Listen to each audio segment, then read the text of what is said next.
Today I'm super excited. I have a guest coming on who is one of my mastermind sisters in a program I am in called The Channel. The Channel is a program with Melanie Ann Layer, my mentor.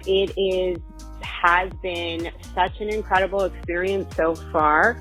Today, I want to talk to you about spiritual awakenings because Victoria is very in touch with herself as a psychic being, and I'm really excited about the conversations we're going to have today. So I'm so super excited to introduce to you my guest. Victoria Pippo was once portraying classic Disney princesses in the infamous Walt Disney Theater. I cannot wait to talk about that. And now she's a messenger and light worker for higher dimensional and extraterrestrial beings.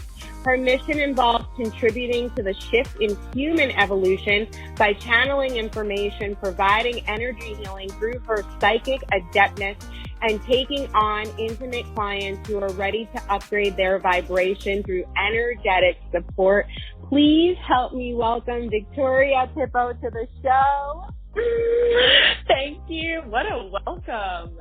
You are just fabulous and amazing and all the things, and I cannot wait to dissect all the things I just introduced you as. But just give me a brief down on who you are as a human, who you are as a spiritual soul, and how you want the world to know. The first thing that I wanted to add in was that it doesn't matter how I want to be seen, because ultimately people are going to see me how they want to see me.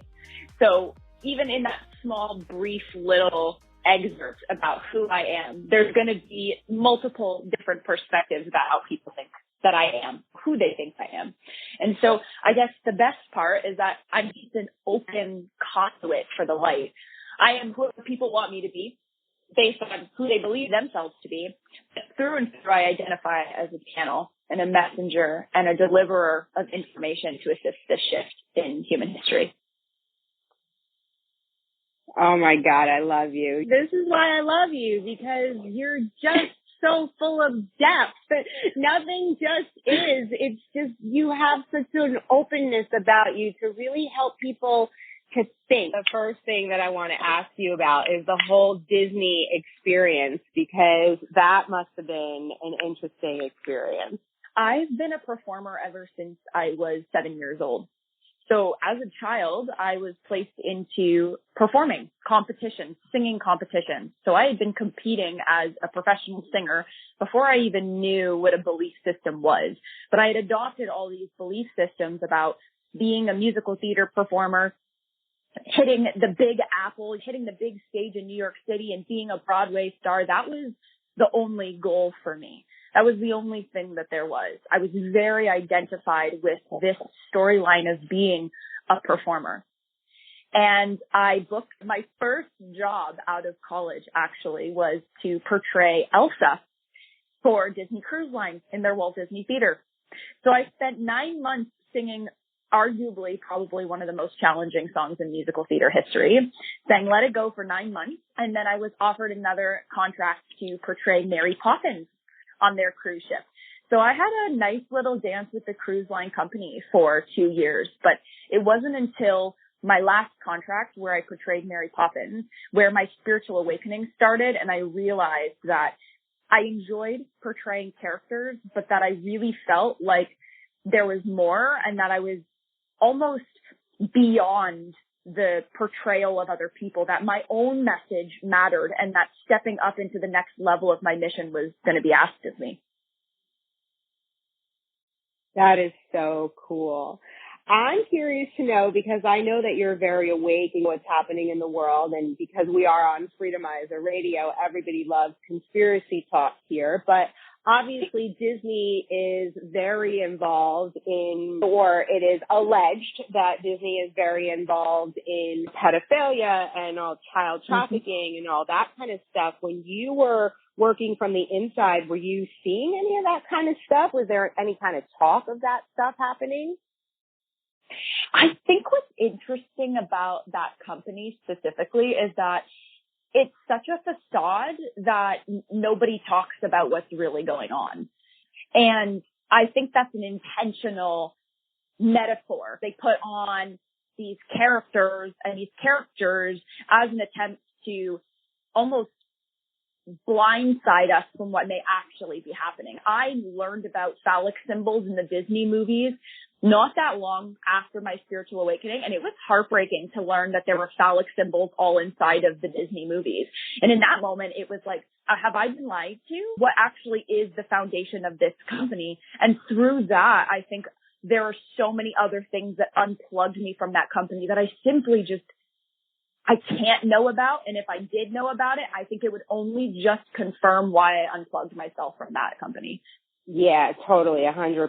As a mom, too, first of all, I used to love Mickey Mouse. I had a thing for Mickey Mouse. My old kitchen was Mickey Mouse. I was definitely, and now I realize I was definitely in the mass psychosis, because it's they want to do that to you. They want you to fall in love with this mouse and this fairy tale kind of thing, but it's actually pretty scary because it is a total facade.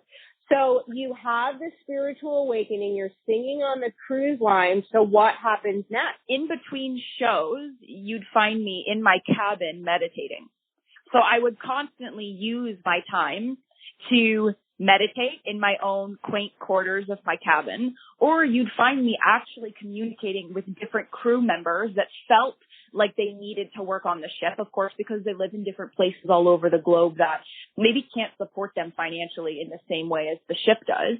And so I actually almost inadvertently started my online spiritual business through making different connections with some of the crew members on the ship. That's awesome. And were you in your 20s at this point? How old were you at this point? So I was 24 and now I'm 27. So I'm still a child. Wow. You're only 27. That's incredible. Yeah. I just want you guys to know that I get to see Victoria and feel her energy very intimately in this group called the channel that we're in. And being able to have these conversations and seeing people that call themselves psychic, that do this kind of work. I remember when I was in my 20s that there was nobody I could have these conversations with. There was no way that there was a live radio show that had people that were talking about any kind of psychic abilities or spiritual awakenings or meditating, or my awakenings also happen in the 23-ish phase. But I think it's really interesting to see where it happened for people and how it happened for people, so that people who are going through it know that they're not doing it alone. Absolutely. And for most people, I believe that their awakenings come from some of their darkest nights of the soul. And for me at that time of my life, I would have considered it to be one of my darker nights of the soul, simply because it was a reoccurring pattern that was a self-perpetuated sabotage that played out in some of my intimate relationships, whereupon I caused a separation in a relationship that meant a lot to me. And that's what kind of catapulted my awakening to starting to ask myself different questions. Instead of blaming my external reality for why I was alone or why certain partners couldn't match my expectation, it became an inner reflection of, why am I the common denominator in every single relationship that's failed? I think that for a lot of people is the beginning of their ascension process, where they start to ask a different question because they're looking for a different answer now.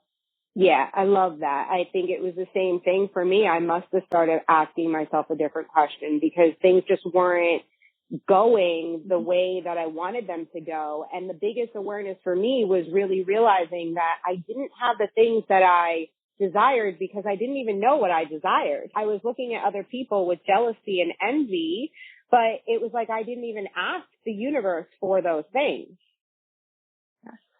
Yes. Ask and you shall receive, they say. But most of the time we ask, but then we're not on the receiving end of it. So we ask, and then we get mad at God or the universe or source for not bringing it into our energy, into our experience, because we're not actually on the receiving end of it. Being open to receiving, I think, is one of the most important things that we can invite in the pursuit of developing our spiritual connection. I agree 10,000%. And that was an awakening for me just recently. Actually, I would say it was within the last year that I really realized that as much as I am open to receiving, I really wasn't. I really had a lot of receiving blocks. And becoming aware of that knowing has shifted everything for me, because when you allow for yourself to receive, it's such a beautiful thing. That lands really strongly for me. And when that moment happened for me, and it just depends on the day. It depends on my bleed cycle. It depends on what's going on in my life. But most of the time, it asks me the question of how much am I giving? Because oftentimes people who have challenging relationships with receiving come from the fact that they're overgivers to the detriment of themselves. So if we want to ask people what's their relationship with receiving, I think the better question to ask is what's your relationship with giving? Because if you only learn to receive from giving to others, then you really haven't experienced the unconditional receivership that you're worthy of as you are, like being worthy of receiving without having to give anything back. Wow, that's so powerful, right? Because even as little human beings, we learn that when we give, we receive. It's always this, you give, you receive. You do this, you get an award. Even like with dogs, be good, you get a treat. So I remember when my oldest son was little, like a snack turned into a treat. And I remember saying to my sister-in-law, why do you call it a treat? Like, why are we giving them a treat? It like didn't make sense to me. I didn't like the wording or the energetics around it, because we are trained and conditioned at a very young age that the only way to receive is by giving. So it's so powerful that you bring that up right now. And it's a really important part of where we are energetically on this planet right now. Are we buying into the illusion that we're only enough so long as we're constantly outputting energy? What about the input of energy? This is the divine feminine rising upon this planet, bringing flow back into our energy fields, bringing presence, bringing worthiness back into our energy fields, unconditional worthiness, I should add, being worthy and enough to receive the divine's love as you are, perfect as you are. And for a lot of people, including myself, depending on the moment, that makes me cringe. Yeah, I can totally understand that, because I try to connect myself back to where the awakening started for me. And when I first met Ben 11 years ago, I really was in a place of deserving. I knew that I deserved unconditional love. I desired it so much, and I connected to that feeling. And I just really knew that's what I desired in my life. And the worst part, I was doing a lot of mirror work. I was doing a lot of journaling around the worst thing. And then I called in that soulmate love for myself. So the unconditional love and deserving, connecting those dots together is so important. Absolutely. And piggybacking off of that and really just finding resonance in that, when I met my partner, and I didn't mention this in my bio because it's undoubtedly the most important part of who I am, but it's also extremely insignificant. But when I met my partner identified as female, and it was the first female I had ever been with in union, which was already very odd for me to be in a partnership with the same sex and to recognize that I actually knew very little about my own anatomy, and really understanding my own self as a woman was bleak. And then my partner, about 6 months to a year into our relationship, came into the truth that they were actually transgender. And so my partner has been on this spiritual path, which that's a whole other different topic, the LGBTQ plus community and the distortion within the pronouns and all of that. However, my partner really bringing the lens of consciousness into his experience as he came into his truth. And that, to me, has been the pillar of constant check-in with myself of unconditional love. We think we unconditionally love someone until, God forbid, an ailment happens, disease happens. And in my case, in my partnership, my partner decides, by the way, I'm actually a man and I'm going to start testosterone, and you're going to come on the journey with me if you choose, to witnessing me changing genders entirely. It's reframed everything I ever thought about connection and attraction and desire and devotion. And in that, it almost was the most perfect way for spirit to bring me back full circle in the beginning of my awakening, where the relationship I was in separated me and started my awakening, to now being with somebody on this kind of journey where it's such a human experience to watch the person that you love grow fucking facial hair, pardon my French. That to me has taught me so much about my spiritual journey in ways that, again, it's hard to express. Victoria, I love watching this part of your journey, by the way. It's so fascinating to me. I've gotten to see it for a while now. So I'm also watching your partner change. And I think it's an incredible, like, part of the human experience, the spiritual experience. I can totally understand. And you speak about it so beautifully, and you help people to understand that it's interesting that LGBTQ plus the conversation. Yep. I wanted to have this conversation with you because I think it's so important for people to hear. But in vulnerability, when I have this conversation with people, I'm called really bad things, but I know that my heart is coming from a good place when I speak of these things. So I'm excited to explore this conversation with you because I have children right now, and what's happening in the classrooms, I don't know if you're aware. I know you're not in the States, right? You're in Canada. So in the States, they're trying to teach about inclusion, which I agree with. I think that there needs to be some level of inclusion, but what they're teaching now is that boys are not boys if they have a penis, and that girls are not girls if they have a vagina. And they want to start this education as young as kindergarten. And I'm wondering, from your perspective, living through this as a young adult and watching your partner go through this, have you guys even spoken about, is this even a thought for you that this is happening? Or I know the fact that you don't have children, it may not be even a topic for you, but going through this experience, I'm wondering if you guys have had this conversation about this being taught in the classroom. Oh, yes. We've had this conversation briefly about it. And the way that I stand on this is, why would I trust that the intention behind anything to do with the systems could have any remote intention of purity? I think that's very disparaging.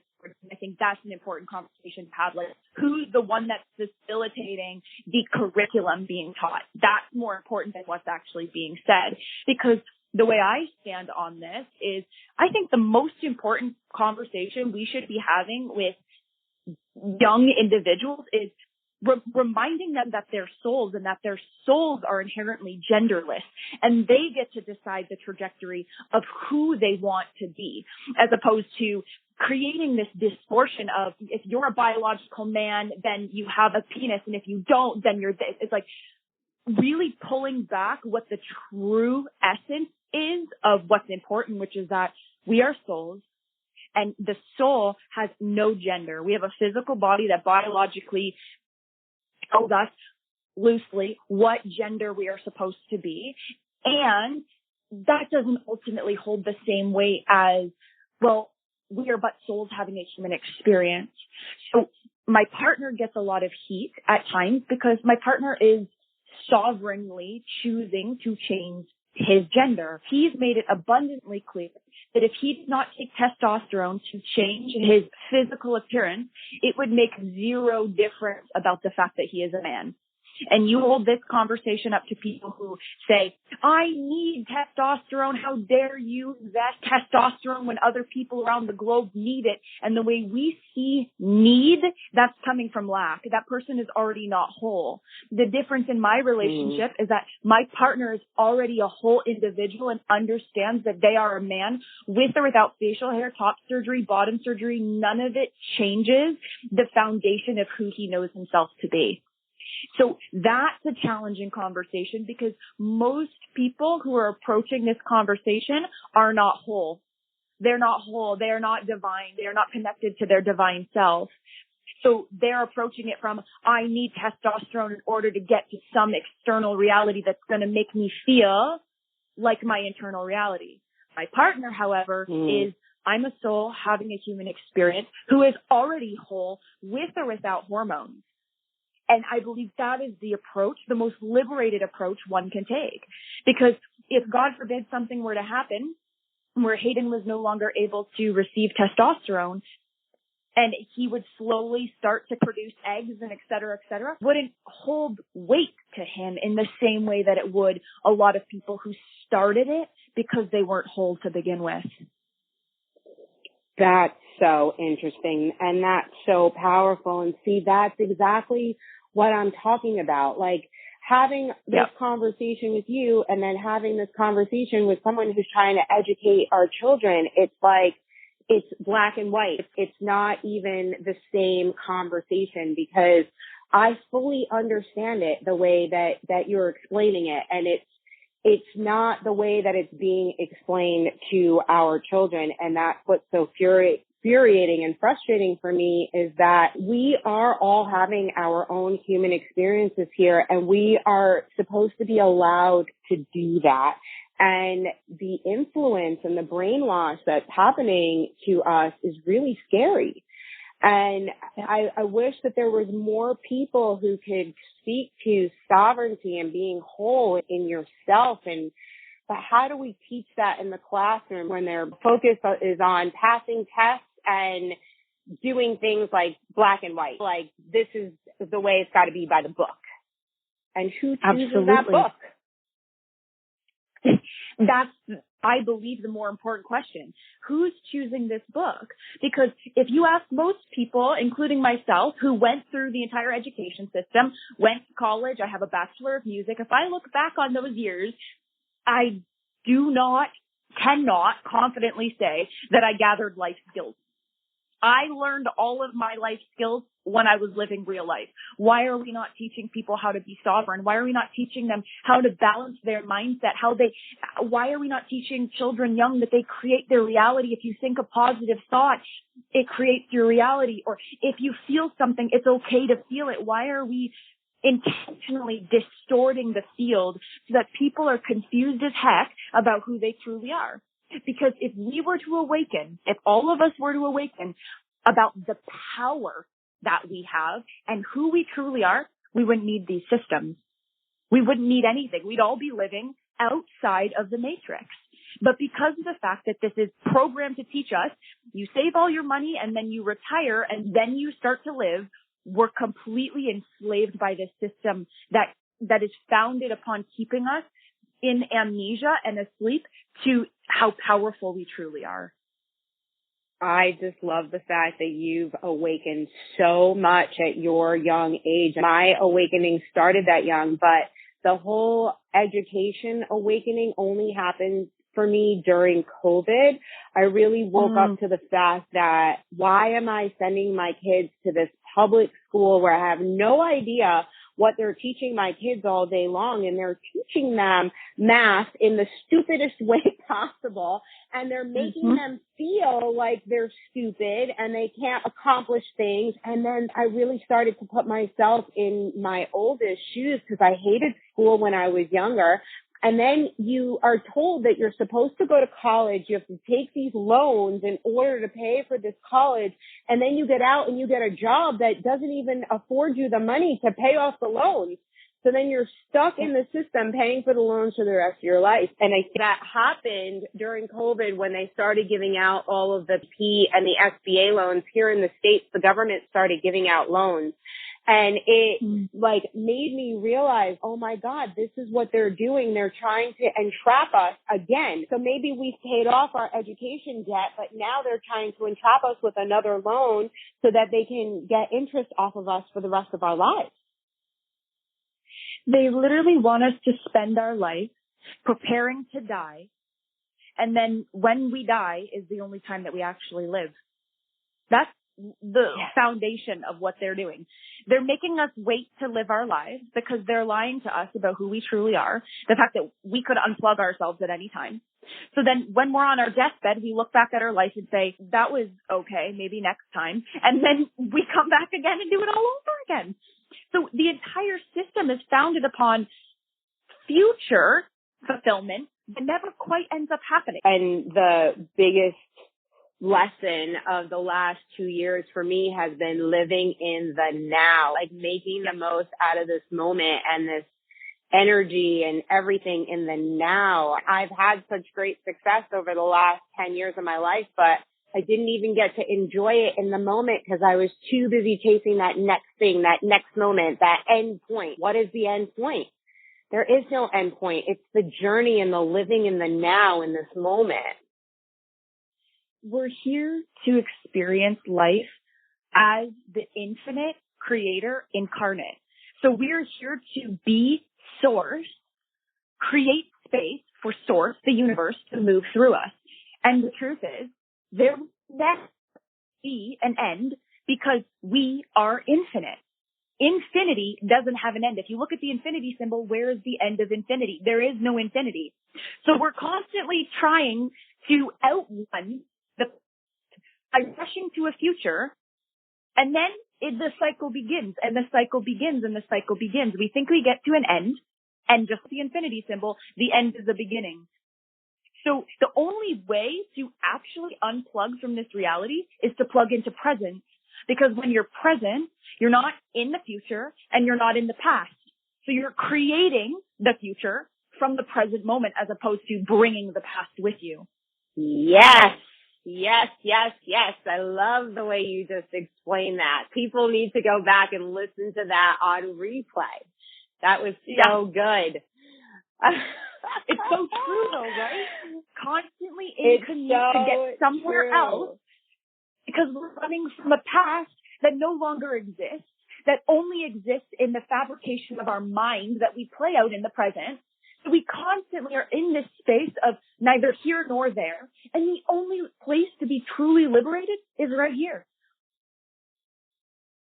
That is so good. And it's so true. And that's why I talk about changing up routines. Like people get stuck in their routines, right? Your alarm goes off at the same time every day. You brush your teeth, you wash your hair, you take your shower, you get in your car, you go the same route to work every single day. You stop for the same coffee every single day. You have to change that stuff up because you're just living in this program that you've set up in your mind. But if you woke up in the morning and you shifted your routine and you took a different way to work and you went to a different coffee shop every other day, it makes you more aware and more conscious of the present moment. It makes you have to focus on what's happening in the now, right? Because we're living in the programming of our past, creating our future now.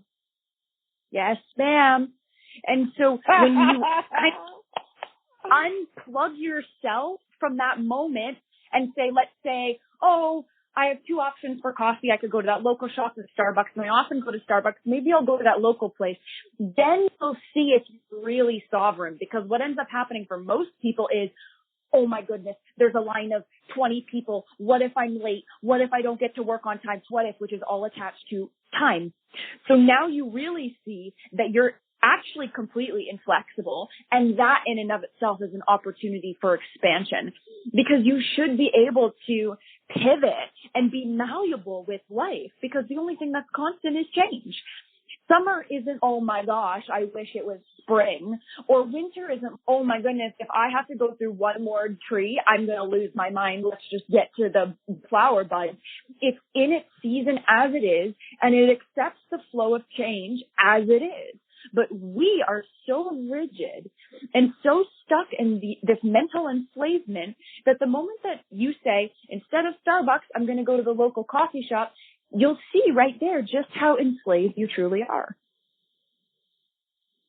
Yeah, it's so powerful, right? This is the thing. They teach us that, you go to work, you have children, you put them in daycare. From daycare, you put them in the school system. You allow other people to teach your children, which at some point, I feel like when I was a kid, I didn't know my teacher's political stance. I didn't know their sexual preferences. You didn't even know where the teacher lived, if they had children. It was very like, that person was neutral. And that person taught from a lesson book that was approved by the Board of Education. But now it's turned into this whole personal experience where you are being educated by that person's emotions, that person's traumas, that person's way of life. And we need to shift the paradigm now where we need to really educate our children. And I'm so grateful for my awakenings and what my children get to see, because right now we are experiencing this beauty. I am on Anna Maria Island in Florida looking at the ocean. My clients and stuff have been reaching out to me, apologizing to me. I'm so sorry to bother you on vacation. And I'm like, no, listen, my whole life is a vacation. I have set myself up where this is it. I love my life. I love talking to my customers. I love talking to my clients. Like I'm not working. It doesn't feel like work. You get to create your own reality. And look what you're exemplifying for your children in doing that. You're exemplifying that there is another way. And so what's happening collectively right now is that those of us that are awakened, we are the ones that are here for essentially the apocalypse.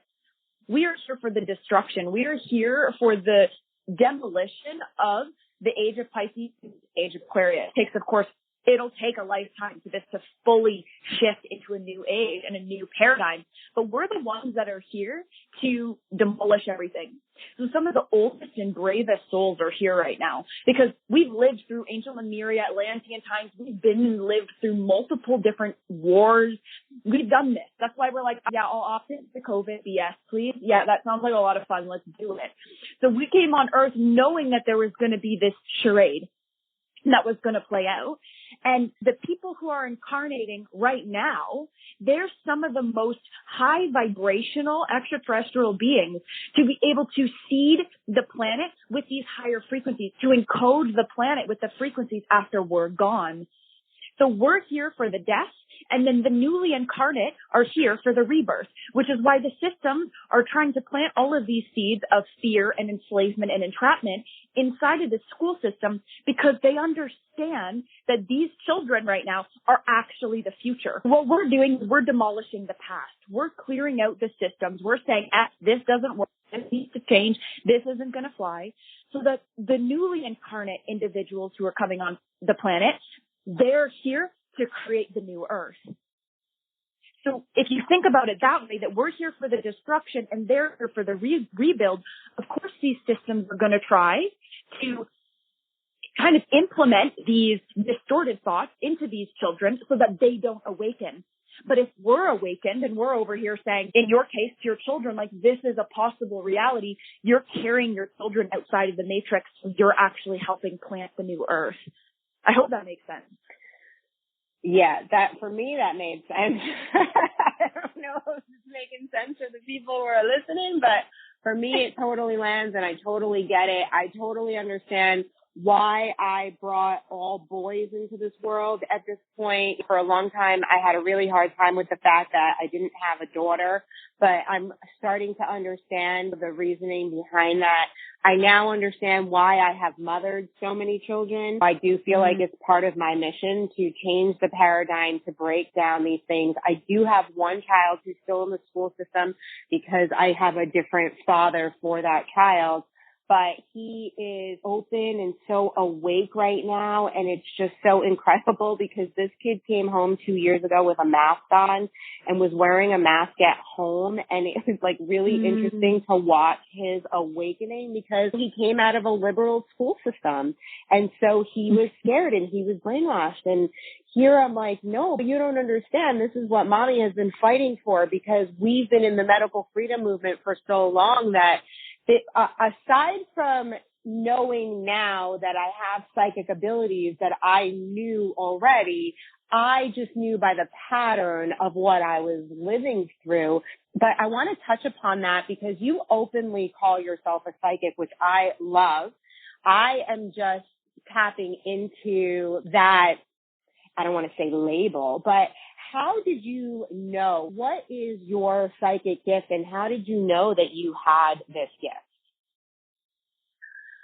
I developed all of my psychic abilities.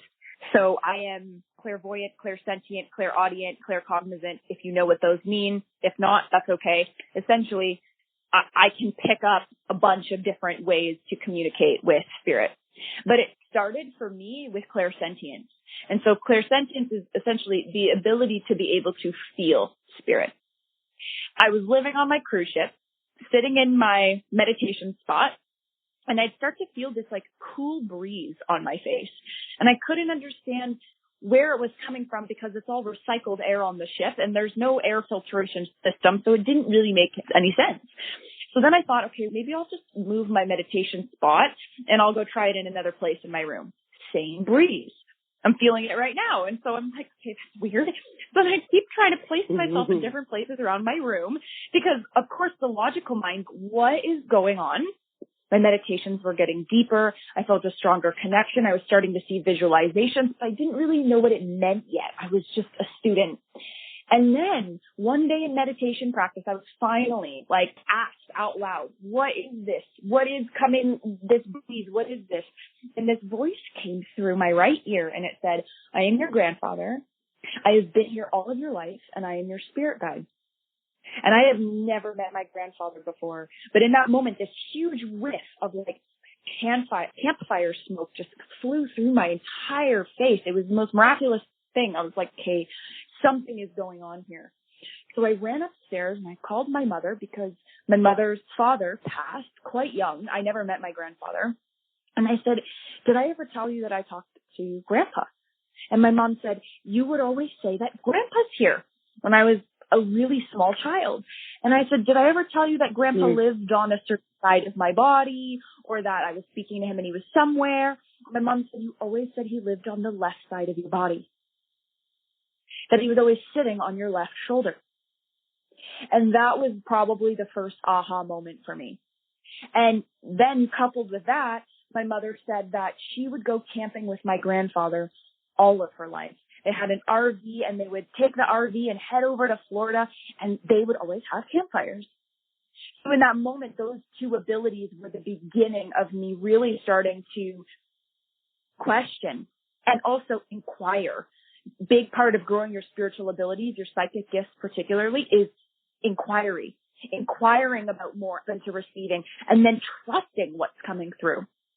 So through that practice of, if my spirit guides are here, please amplify your presence, to feeling their presence, then I started to hear consistent messages.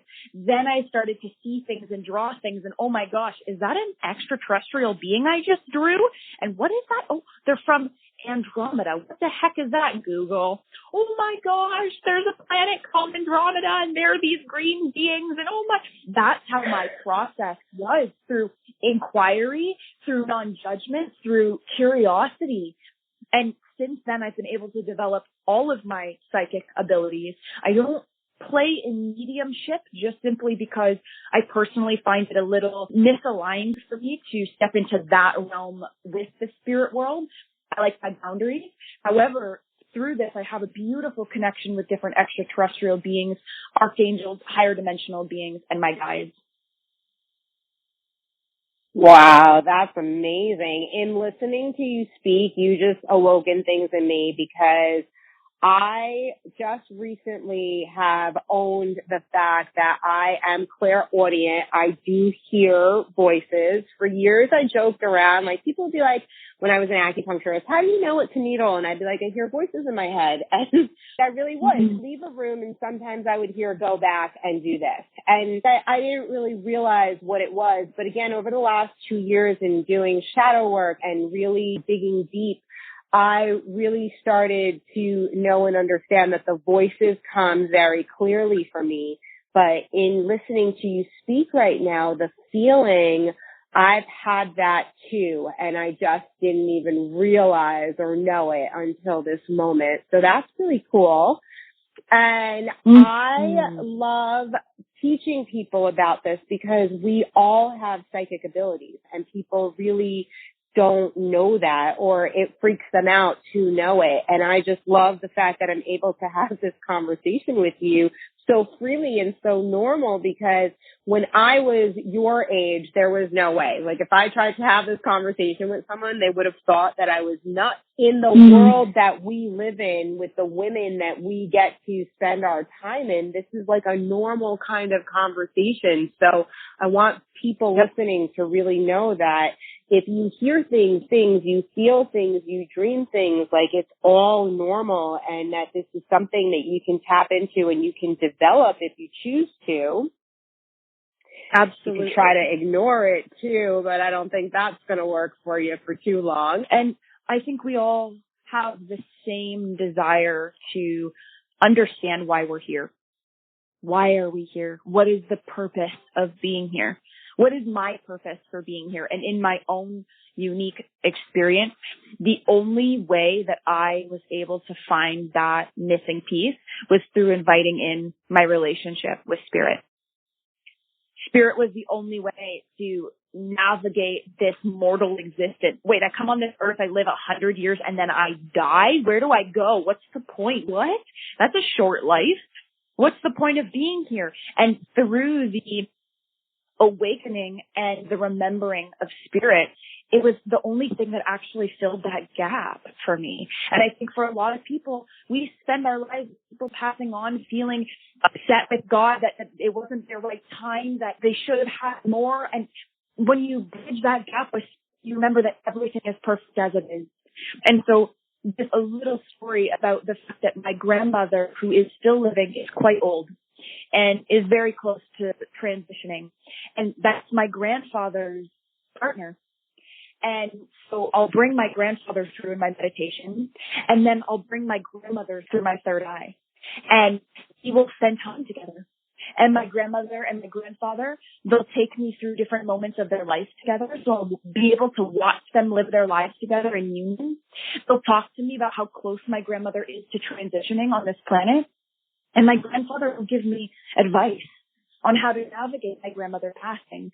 And I wish that degree of comfort and safety that I feel knowing that death is an illusion and that I have the opportunity to feel that deep connection to my grandmother and to her entire existence in a way that it brings that peace to death in a way that nothing else can.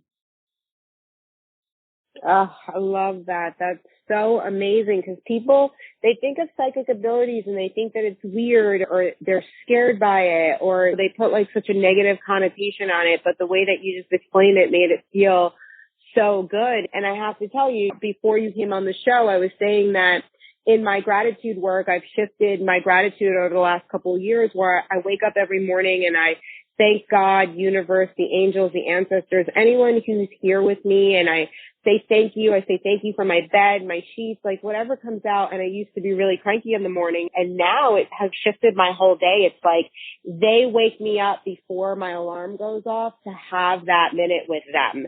And it is just such an incredible shift in life. It makes you feel so much better. Gratitude.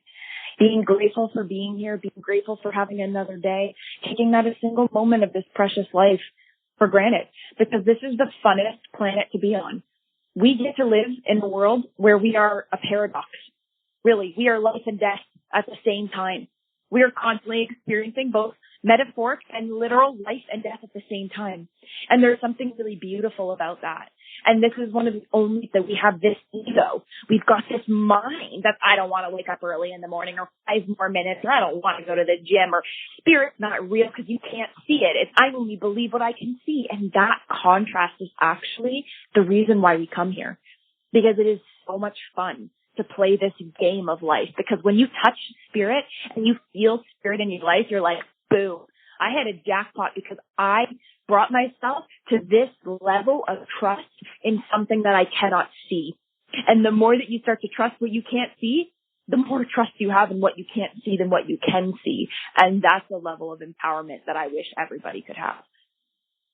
Oh my God, I just love you. I love the way that you talk about these things. You are just so amazing.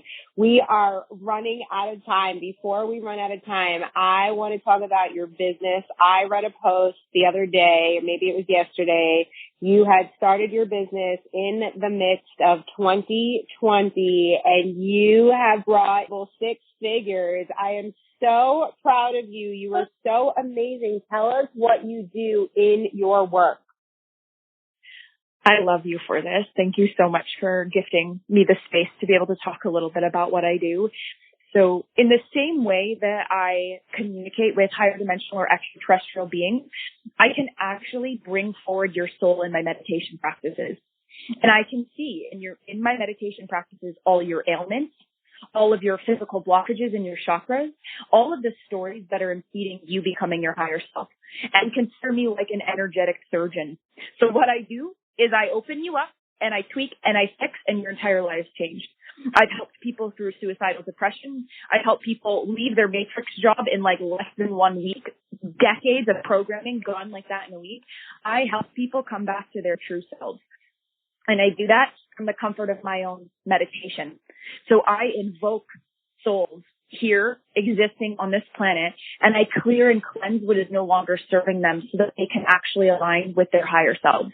And in that, the blessing is that I also get to make the kind of wealth, the financial wealth that allows me to be able to travel the world, take care of my family, and to continue to serve spirit in the way that feels most aligned for me. You are a spiritual surgeon. That is incredible. I love that about you. That I just pictured the whole description and I was like, I need that. Wait a second. I need that. Cut me open. Put me back together. Victoria, how can people find you if they want to get in touch with you? You are more than welcome to follow me on Instagram. That's Victoria Pippo, or you can also do my Facebook. Same thing, Victoria Pippo. Those are typically the 2 best ways that we can connect. And Pippo is P-I-P-O, right? That's right.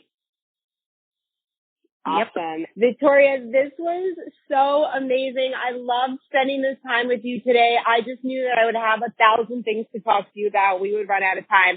But before we do run out of time, is there any last thought or thing you want the audience to know or be left with before we end? I actually felt called to grab an oracle card. And I grabbed an oracle card that was called Wisdom of the Divine Feminine. So whoever you are, if you found your way here, whatever confirmation you needed that you were on the right track, that you were following the direction necessary for you to align with whatever was best for you, this is your confirmation. This is your confirmation that you're on the right track. Oh my God, I love that. What a great card to pull for this call. You are amazing. Thank you so much for taking time out of your day. Thank you so much for sharing your heart. Thank you for sharing your story, your love story, your transition story, all of the things. You're so open and so giving with who you are as a person. And I just love you as a human. I love your soul. I love everything about you. Thank you again for being here with me. It was such an honor, my friend. Thank you so much for having me. So we are going to say goodbye to Victoria at this time. And wasn't that amazing? I want to know all of your thoughts on the show. Come find me on my social media channels.